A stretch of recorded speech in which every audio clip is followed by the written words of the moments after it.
Hello and welcome. Welcome, everyone. Welcome to Alta Live. My name is Beth Spotswood. I am Alta's digital editor, and I'm going to take care of some housekeeping while our audience fills into this Zoom room. Thank you so much for joining us at today's Alta Live. I am really excited to welcome author Max Chafkin, whose new book, The Contrarian, Peter Thiel and Silicon Valley's Pursuit of Power, is the first definitive biography on the controversial and deeply influential entrepreneur.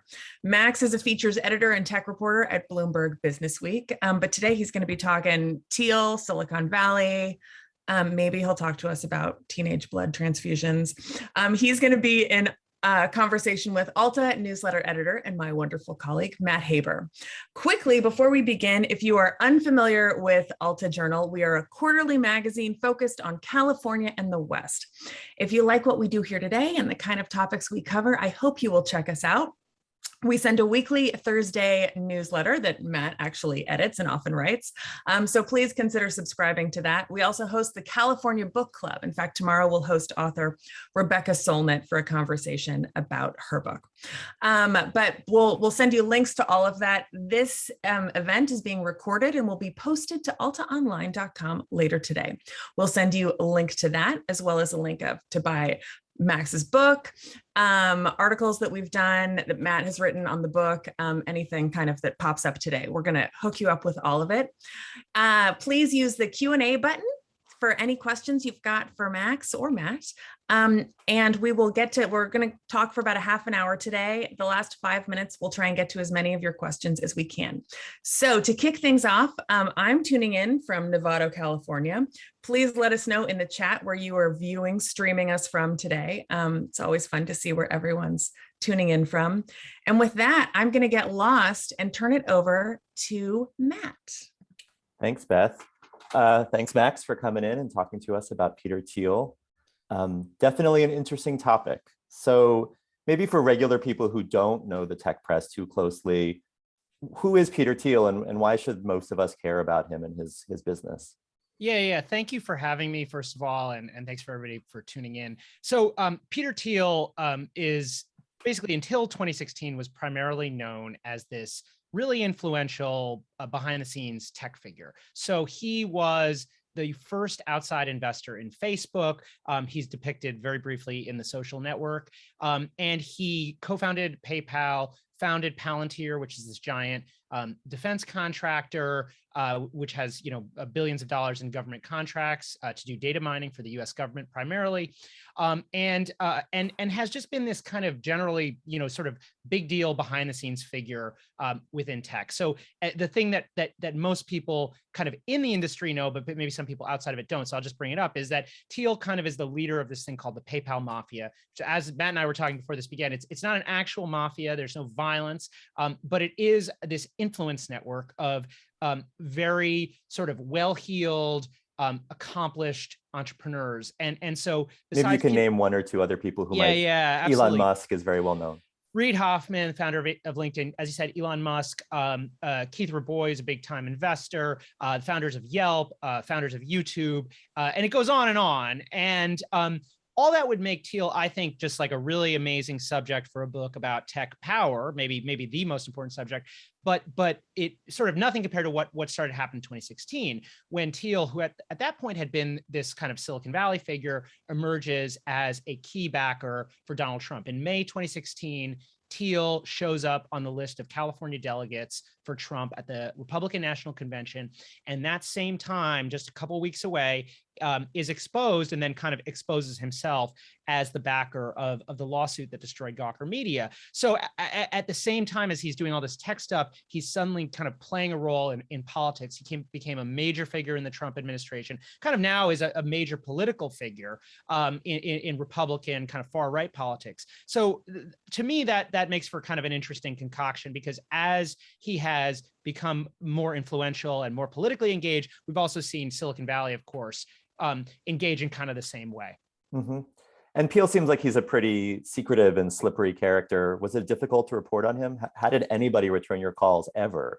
Yeah, I mean, he's like the most, I would say that's the other thing about him. I mean, there are all these weird contradictions to Thiel. He is kind of this, as Matt says, this kind of shadowy, secretive character, super locked down in terms of who he talks to, and not just who he talks to, but who, sort of people in his network are very hesitant to go on the record about him. And that's partly because that's kind of just how he likes it. Of course, it's also partly because of this Gawker thing, because in exposing himself as the backer of the Gawker lawsuit and saying not just that he did it, but that he's very proud of it. It's the greatest philanthropic thing he's ever done in his whole career, which is kind of, that's an interesting view of We should note that maybe 100 people lost their jobs. A media company was obliterated by this lawsuit. So if that's philanthropy, I'd like to see, what he thinks is real. Yeah, it has huge, I mean, to my mind, huge implications for freedom of the press, and for kind of like what it means to live in a democracy, our democracy, but also creates some conditions that are very good if you're trying to be secretive, because people, any journalist, and also anyone who's going to talk to any journalist about Peter Thiel is going to be aware of this litigation, and it is going to think twice.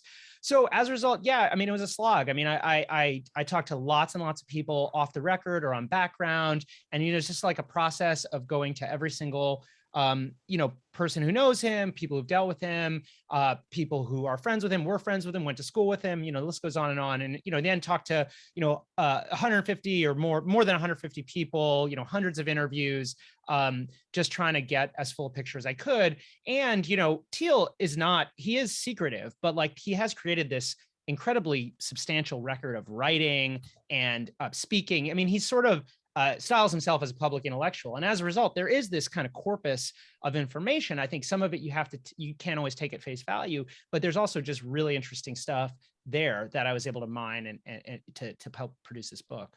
But that's interesting, because it reminds me of one of the telling details you noted in the Stanford library. There is a big gap in that corpus. So why don't you tell us about that? Yeah, so Thiel, sort of the beginning of his career, his first entrepreneurial venture is this right-wing student newspaper called the Stanford Review. And it was provocative. It was deliberately provocative. There were other, this is the mid 80s. There was kind of a lot of this going on college campuses. You had the Dartmouth Review, which kind of was the model for the Stanford Review with Dinesh D'Souza. You had the Cornell Review, which was Ann Coulter, and you had the Stanford Review, which was Peter Thiel.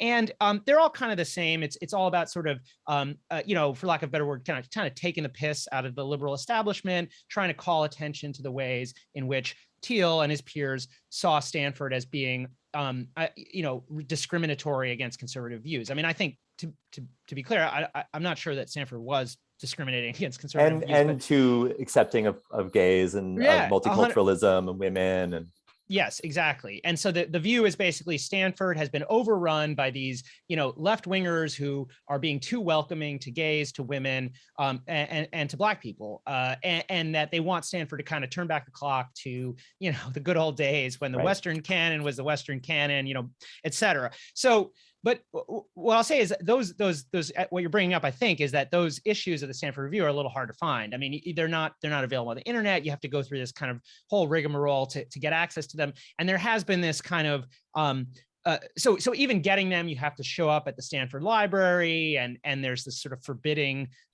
thing you have to sign, and then they're not in order. But anyway, you can go through them and start to find some really interesting stuff that I think gives you kind of a window into who Peter Thiel was, at least in the late 80s, but also I think it gives you some sense of where he was going. And one thing that I think is really important that's kind of been overlooked is, we tend to think of the tech movement or as this thing that sort of happened apart from these political trends, these cultural trends. But in fact, the PayPal mafia, Thiel's movement, it was largely full of people who used to work at the Stanford Review. So that's not Elon Musk, but many of these early PayPal people, Musk comes from South Africa. He did go to Stanford, but like only for a day or something. But like many of the key people in Thiel's network come out of conservative activist politics. And I think when you look closely at kind of how the PayPal ideology, and then in turn, how the kind of Silicon Valley ideology developed, it really, owes a debt to that conservative activist project that, again, started with the likes of Dinesh D'Souza and Ann Coulter. It's actually reminding me of one thing I noticed in the book. While so many tech companies are talking now, maybe a little belatedly, about changing the ratio of men and women on their boards and on their staff and working for diversity in their teams, it seems like Thiel has almost no women in his orbit at all. There's like maybe 3 women that you know, and those are usually like Carly Fiorini and Meg Whitman. There's no young women coming up with him. What is that about? Well, the PayPal mafia specifically, yeah, has like no women in it. There are, as you say, there are definitely a handful of women. There've been some women Thiel fellows, which is this thing that Thiel runs, where he pays young people $100,000 scholarship, basically. to drop out of college or to stop attending college or whatever. So it's not that there are none, but there are very few. And I think, first of all, of course, that's telling on its own right. And it's also not surprising that a guy who, as an undergraduate, railed against diversity and railed against the way and continues, frankly, to promote,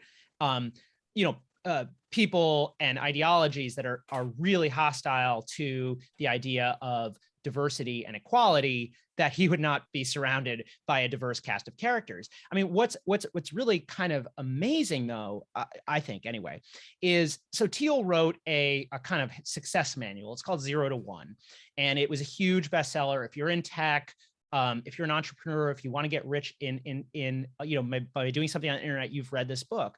And the book argues, that diversity from a business perspective is a bad thing, that teams are often better when they're more cohesive. And I think there is some sense where probably PayPal's cohesion created, helped it along the way. These guys felt like it was them against the world. And of course, there's a power there. But I'm not sure that that's an ideology that should be promoted. And I also think it can lead to problems. And there are instances in Thiel's own career and in some of the companies that he's involved with that have kind of embraced these values, where I think the tendency of these CEOs and the sort of Thiel ideology treats the founder as this kind of privileged person, this person who knows or best. God in some cases. A God, and literally a God. That's what it says in 0 to 1. They tend to surround themselves with yes men. And when you surround yourself with yes men, you make poor choices. And we sometimes see those choices playing out in his career. And now, of course, Thiel's tendency to be a forward thinker, to predict the future often quite accurately, it's outweighed that. But that is a value, and it's a value for better or worse that we see across Thiel's companies. And unfortunately, for those of us who care about equality, across a lot of Silicon Valley. But you mentioned him as a sort of forward thinker and a futurist, and he gets a lot of credit for seeing things before a lot of us, like social networks and paying with your computer and things like that. But so much of his thinking is from the middle of the 20th century or even earlier. I mean, the philosophers that he's drawn to are, ancient canonical philosophers. And it's like he's this future man who's also this real, he's really stuck in the past in a lot of ways. Yeah. And I think that's not something that is sitting behind a lot of what he says, but it's also something that as sort of front and center in the way he talks about it. Thiel. One of his big kind of catchphrases, right, is going back to the future. It came up probably most famously during his speech, endorsing Donald Trump for the Republican National Convention, where he talked about going back to the future. The idea, as he's laid it out, is sort of that, things were awesome in the 50s. There was, we were really excited about sci-fi or something, and there were visions of flying cars, and that hasn't really happened. And it's easy to see why that is compatible with Donald Trump's message, right? Like that is like the tech version of MAGA. I mean, it's very, very similar. And I think you can sort of bring the same critiques that you might make of Trump to Thiel. Like what part of the future, what part of 1950 is so appealing to you? Is it that there was less diversity? I mean, it seems like that's part of it, but probably not the whole thing. And I also think just this is my personal opinion, but I think it also overlooks a lot of ways in which our lives have gotten better. And like, I'm not sure how. And longer, which is one of his interests. There's a lot. I mean, like I'm not totally sure that the substance of his critique really stands up, but it is a reactionary vision, and it's self-consciously reactionary. And I think it's no accident that he happens to support politicians who often espouse a reactionary, worldview. So you brought up Trump, and he's kind of the elephant in the room here. What did Thiel get for being so all in for Trump? And like, ultimately, does he still have whatever he got now that Trump's no longer president? Yeah. So like, one thing that's kind of interesting about Peter Thiel, he's, even people who are critics, right? They acknowledge he's really good at games, right? He's a good chess player. He was a chess champion as a kid. He's really good at kind of working the system. He is, like, as far as I know, the only person who sort of screwed over Elon Musk and lived to tell the tale. He ousted Elon Musk, who is, does not suffer fools, in a coup, and, managed to have a career after that. And it's kind of the same thing with Trump. Pretty much every prominent Trump supporter, person who got close to Trump, who was closely associated with him, came out of 2020 not looking too good. And we think about all these sort of Trump administration officials who have struggled to, like, get jobs, or avoid jail. Yeah, well, there's that too. But Thiel, on the other hand, kind of what he did, which I think was pretty brilliant, is he was involved with the Trump transition very closely. He, was sort of close to the White House for a year or so, which ending around the time that Steve Bannon got booted from the White House in 2017, or starting to wind down around then. That set his companies up very nicely. I mean, Palantir, which enjoyed, great access to President Trump, had a great 4 years during that time, and it has won, these huge government contracts. Its value has increased substantially, which in turn has increased Thiel's net worth substantially. He's worth way more, more than double what he was, going into 2016. How nice for now. him. Politically, right, you might expect, okay, that's cool, he's an amazing investor, but of course his political prospects are totally screwed. And I don't think that's the case either, because what he did at the very end of the Trump presidency was kind of absent himself from all the controversy without totally distancing himself either. So you saw people like John Bolton, right, come out and make a big show of being. They recanted. Yeah, Thiel never recanted. He just stayed quiet. And then after the failed insurrection on January 6th, and the end of the Trump presidency, Thiel sort of moved pretty aggressively to embrace this Trumpist right, the sort of, as people in his orbit call it, Trumpism without Trump. And it's that same ideology, the nationalist, populist, reactionary ideology, but with these other people. And so Thiel is now name some of those candidates that he's backing right now. Yeah, absolutely. So the two main ones are J.D. Vance, who people may know as the author of Hillbilly Elegy, which was a memoir that came out. Vance was a never Trumper who worked for Peter Thiel. Earlier this year, he basically recanted. It's decided actually he was all wrong. Trump was great, and promptly got $10 million for a super PAC to run for the U.S. Senate from Peter Thiel. He is running as a hard right, Trumpist populist.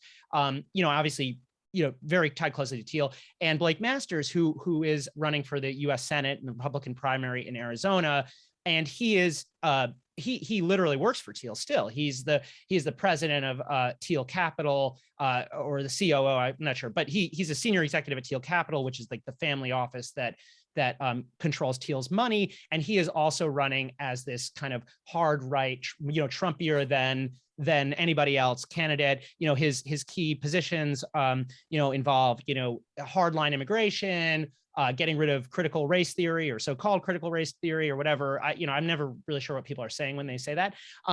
And also, investigating, the voting in Arizona, which is kind of a, dog whistle type thing towards the idea that the election was stolen. Is he involved in any kind of California politics that you know of?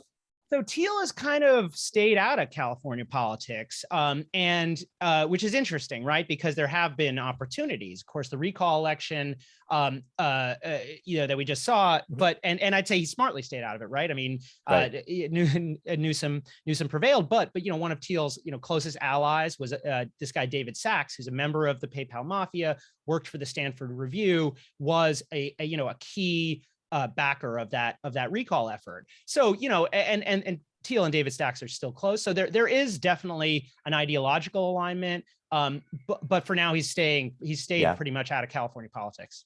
And so a lot of founders or just wealthy people make a foundation. They want to leave a legacy when they're gone. They think about how people are going to talk about them when they're dead. What is Peter Thiel's game plan here? Does he think he's leaving a legacy behind that people will honor and appreciate? I mean, what he says, when he's talked about it, is that his legacy is this. It has to do with technology. Probably most famously efforts to expand the human lifespan, and I think it's unclear how successful he's been, or even how interested he is in that. I mean, he doesn't need a legacy because he'll just live forever. Right. Yeah, he may live forever. But I also think, to the extent that he has a legacy, his legacy is, at least right now, it's two things. It's the rise of tech power. It's this thing where, this handful of companies, became the most powerful, most culturally, most economically influential force in America. So, I mean, some of the biggest companies in the whole world. Yeah, in the whole world. So Facebook and this kind of imperial attitude that we see from Facebook, where they want to grow as big as they possibly can, kind of do whatever they can to maintain that thing where Facebook is bigger and more important maybe than even a government. And the second thing is this ideology, this kind of Trumpist ideology, I think will be one of his other legacies. I mean, right now, of course, that part of sort of the American electorate is pretty small, but I think it's on the ascent. And I don't think there was this sort of hope after Trump lost that maybe that was the end of Trumpism, but I don't think that's the case at all. I think we're seeing it morph and potentially grow. And Thiel is, the patron. He's potentially, setting himself up to be, to the extent the Kochs were kind of both the, patrons of kind of conservatism for the last 30 years, and also kind of establish their business empire such that it would sort of benefit from that empire and reinforce it. Thiel's kind of doing the same thing, but with this new generation of Republican politician, doing both a sort of a business play and a political play. So what you're saying is that there will be a sequel to your book that we're going to have Thiel to deal with for a long time. I mean, I think so. But I also think that whatever happens with Thiel, this kind of Thiel version of tech power is definitely here with us to stay. And I don't think we've, reckoned in it. I mean, I hope the book is the beginning of that, a beginning of having serious conversations about tech power, but I don't think it's the end. Just this week or over the last 7 days, we've seen these Wall Street Journal investigations showing all kinds of behavior by Facebook that is, really hard to reconcile. Kind of has shades of big tobacco. You see Facebook executives doing research on the harms of Instagram to teenage girls in terms of their body image, and then being asked about it directly in Congress and lying. And that kind of disdain for institutions and for societal responsibility. Like, I think that has a lot to do with Thiel and his ideology, and that's not going away. Yeah. So it's been out for about a week and it's been reviewed pretty widely, pretty favorably. You've done a lot of press. Have you heard peep from Thiel World? Yeah, there's been some pushback from from some of Thiel's allies.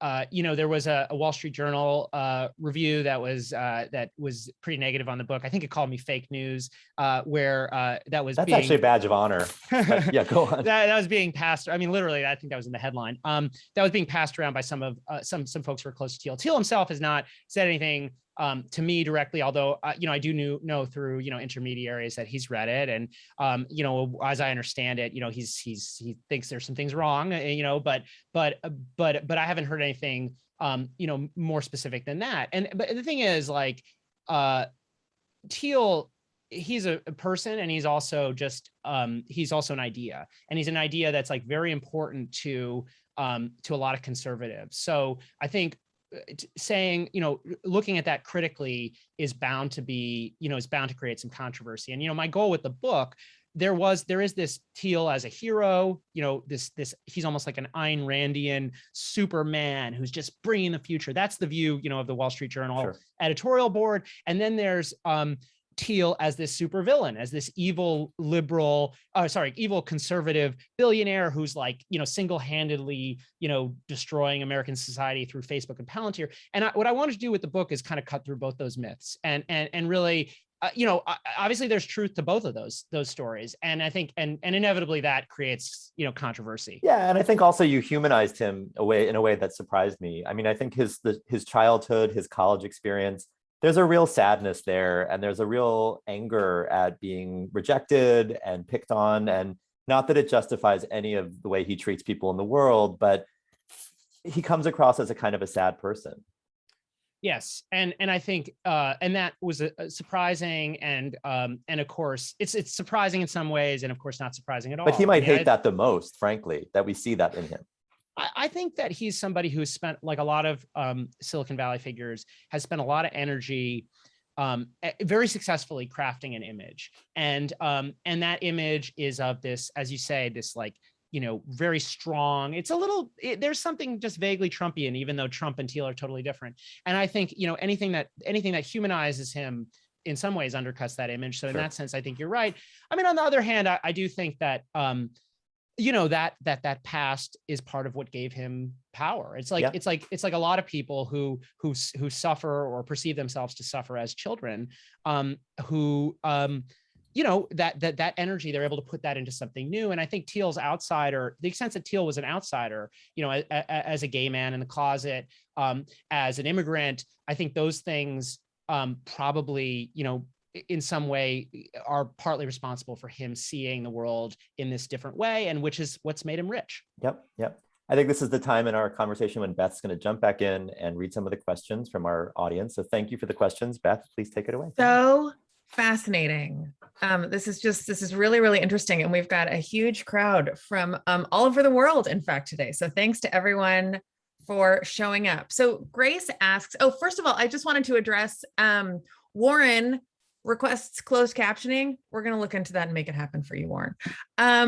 So Grace asks, didn't Thiel come out as gay at the 2016 RNC Republican National Convention? How does he square that aspect of his identity with so many of the policies that he supports? Yeah. So he came out. He was outed, in fact, by Gawker in 2008. He had been out to, as I write in the book, and he's talked about, he'd been out to friends and to coworkers before that. Gawker posted this thing in 2008 that's, with the headline, "Peter Thiel is totally gay," which is, one of the causes, if not the main cause of his dispute with Gawker. But what was new in the Republican convention, of course, is that Thiel stood up on stage at the Republican National Convention and said, I'm gay, and I'm proud of it, proud to be a gay man, proud to be an American. And that was new, both for Thiel, but also at the Republican convention. It was the first time that had happened. And the fact that it got a standing ovation, I think is, a really interesting, important historical moment, whatever you think of Thiel. I mean, it was the last time there had been a gay speaker at the RNC, there was like the Texas delegation, like had taken their hats off to pray or something, it was very controversial. And here it wasn't. It was a moment of inclusivity, which is weird for a political party that was that is still so hostile to inclusivity. And as to how he justifies that, I mean, I think there are lots of these contradictions with Thiel, right? Where it's very hard to justify how a libertarian, for instance, supports Palantir. I think what he would say is that it's not how he sees himself primarily, that he thinks that part of his identity, while important, is not the whole of his identity. And also that actually Donald Trump, wasn't that bad on gay issues, which, maybe historically compared to other Republican presidents, there's probably some truth to that as well. Well, despite his nominees to the Supreme Court. Yeah, absolutely. Yeah. Sally asks, do you see any parallels between the PayPal mafia and the internet entrepreneurs who invest in progressive causes? She mentions Alexis Ohanian, Omidyar from eBay. Do you see one sphere as being more politically influential than the other? Well, I think that's a really astute question, and I think that there are these sort of lefties, lefty rich guys who are trying to kind of make their voices heard. You brought up Ohanian, you brought up Omidyar, but Reid Hoffman is another one who's of course a friend of Peter Thiel. Now, I think that is really interesting, and I think it in a lot of ways it is a parallel to Thiel. It's not, they're almost not working against Thiel. They're just sort of working the other side, also on behalf of tech, also on behalf of the supremacy of billionaires. Like, I don't know, I haven't looked as closely into Omidyar as I have to say Reid Hoffman, but like, I don't know what Reid Hoffman actually believes. I mean, he's invested a lot of money in Democratic politicians, but he seems to me to believe many of the same things that Peter Thiel believes, which is that tech companies should be allowed to do, more or less whatever they want, that growth for its own sake is a social good, that the rules don't necessarily matter. And I think really they're all kind of, they're sort of different sides of the same coin. And it's this coin where the supremacy of these big companies is the ultimate end. Emerson asks, can you say more about Thiel's relationship with blogger Curtis Yarvin? Who's Curtis Yarvin? Yeah, okay, I'll explain. So Curtis Yarvin is a right-wing intellectual and kind of one of these Thiel proteges. So Thiel has been a really prolific, and this goes pre-alt-right, although certainly was accelerated during the sort of run up to the 2016 election. Thiel has looked for these, very smart, hyper-verbal troublemakers, and Yarvin. Dudes also, by the way. Yeah, all men. Yeah, of All course. men. And they all tend to have a similar, there's sort of a look and anything. It's a type, and the type is really smart, really super intellectual, but super provocative. Josh Hawley, I'd say, is if you're looking for like the form of the ideal Thiel figure, it's Hawley, right? So he's got an Ivy League degree, but he loves to kind of, mess with those guys. And he's, really good looking, really verbal, just very formidable in terms of his look and his approach and everything. So Yarvin was a anonymous blogger who promotes this ideology called neo-reaction. It's a neo-reactionary ideology. And the basic vision, I mean, there's thousands of words, more than that probably, you can read on the internet about this, but the basic idea is that wouldn't it be better if America was run by a CEO, by somebody like Peter Thiel, by a tech guy who could, just sort of mix things up. And of course, Yarvin has taken money from Thiel, and you're starting to see Yarvin's ideas really, really trickle into the kind of Trumpist wing of American politics. American Greatness, which is this right-wing journal that was supportive of Trump, and I suspect is connected closely to Thiel, has been promoting this idea of an American Caesar. Now that's basically a Yarvin formulation, and it's the idea of getting rid of democracy with something that's closer to dictatorship. And so it's incredibly hot. He is incredibly hostile to democracy, and I think and those ideas have been taking off to some extent within the sort of hard right populist nationalist circles. You see it in Tucker Carlson, who just had Yarvin on TV talking up Viktor Orban, the Austrian head of state, who's also kind of anti-democratic. Bob asks, and this is a personal question for you, Max. Could you amplify more of your own personal concerns in researching and writing a book about someone so litigious as Thiel? Did this affect your approach? And are you concerned about attorney Charles Harder, who basically did, shut down Gawker and represented the Trumps? Yeah, it's a great question. And I'm glad you brought up Harder's involvement with the Trumps. I've been asked this question a lot, and the answer is yeah, I'm worried, of course. But you're in an undisclosed location right now. But there's a big but, and the but is that I think the thing about Thiel's Gawker litigation is it didn't just have implications for anyone wanting to write about Peter Thiel. It had implications for anyone who wants to write about any billionaire at any time. And because Thiel and Harder and the other people who worked on that campaign created what amounts to a playbook that any billionaire can follow. And I think it's telling that Harder has sort of, not exactly the same thing, but he has sort of continued this franchise of going after journalists as he sees it, journalists who are printing, defamatory content or lies or invasions of privacy or whatever. But I think any journalist who writes about any billionaire now has to think about this. And so yes, like I think it's something I think about and worry about, of course, and it's something that all of my peers think about. And I would be just as worried if I were writing about Pierre Omidyar or Reid Hoffman or any of those other people you mentioned. And I also think that that's a serious threat to American democracy as we know it. I think I'm somebody who really values free expression and free speech, and that's scary. But I think the only antidote to it is to not be totally afraid and to approach any of these billionaires the same way you'd approach any subject, which is with concern for truth and fairness and just being careful and we just keep doing what we do as journalists and trust that that this wonderful country of ours will continue to support it. Well, and it's worth noting that you did send a bunch of fact check questions to Thiel and did not hear back, right? Yeah, absolutely. And I followed, as I was kind of hinting at, I followed, basically the standard, journalistic practices that I would follow if I were writing about anybody else, big or small. As I said, I approached this, as a sort of down the middle book. So I engaged Thiel's PR people from the beginning, tried, repeatedly to secure an on the record interview, met with him off the record in LA. And then at the end of the process, shared this long memo of fact checking things, which they did not respond to on record.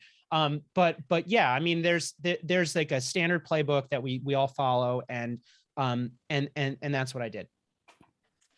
Who, and I think that this can be our last question. We wrap it up. I know you're all busy and we've gone a little bit over. Who's your next subject? I don't know. I'm not really ready to to go there yet, but I do think, as I hinted at earlier, that these questions of the power of the tech industry, the power of Silicon Valley are not really all the way answered. I think that, I hope the Thiel book starts and amplifies some of the conversations that are already happening. But I think that the growth of this industry and the influence of this industry is probably like the story of our lifetimes, at least, or one of the stories of our lifetimes. So I definitely want to continue to write about that and hopefully find, something else that, is connected to that to continue to tell that story. Because I think it's super interesting and important. And it's not, of course, it's not just a one-sided story. I mean, we are, virtually, like it's not all, it's not only something about the far right. It's allowed for all sorts of great things, and it's just changed our lives in so many important ways. And I just want to continue to be involved with that. Is there anyone in Silicon Valley who is as controversial and mysterious as Thiel? I mean, is he just the weirdest of the weird in terms of billionaires, and there are a lot of weird ones? So there are other, I don't want to give anybody ideas, but there are other fascinating characters. Elon Musk, of course, is a fascinating character. But Musk has been written about, since my good friend and colleague Ashley Vance wrote what I think is the definitive, biography of Musk.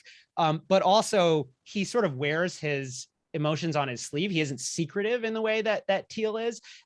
So you don't really, in some ways, like he's not, you don't need to investigate him. You just need to look at his Twitter bio or call him up and ask him, And the way you portrayed their friendship and sort of faux-ship is so fascinating. I feel like they're like the Goofus and Gallant of Silicon Valley. Like they just kind of keep competing and helping and competing and helping. It's I don't know. It's like one of my favorite relationships in the Valley. It's a friend of me. It's a bromance. Thing, Yeah, exactly. Yeah. But they've achieved a lot, and seem to be totally different. And sometimes they seem to really despise each other, and sometimes they, find a way to work together. And that, whatever, that'll continue. I assume to be a big story going forward as well. Matt Haber, kudos for the Highlights magazine reference right there. I really appreciate That's just my reading level that I'm dropping here. Well, with that, before everyone goes, I want to thank everyone for tuning in. And of course, Max and his new book, we've got a link to buy the book in the comments. We're going to send everyone a link to watch this video online later, as well as links to Matt's writing about this. And again, to buy the book. Please join us next week. We're going to switch topics.